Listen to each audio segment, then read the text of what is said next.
Hey there, smart singers. April Molina here with your quick tip for the day, and the quick tip today might be a bomb. It may be a bomb because maybe you are like, I was living a lie, and that lie is nothing ever touches your vocal cords or folds, whichever you prefer to say. Nothing, unless you are choking.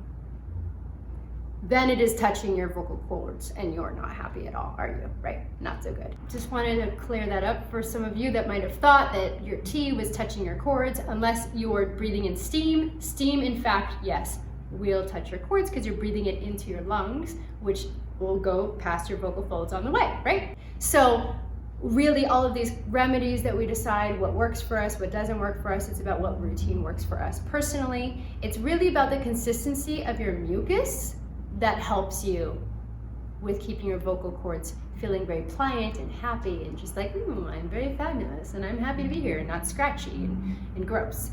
For more information, check out smartsinging.com.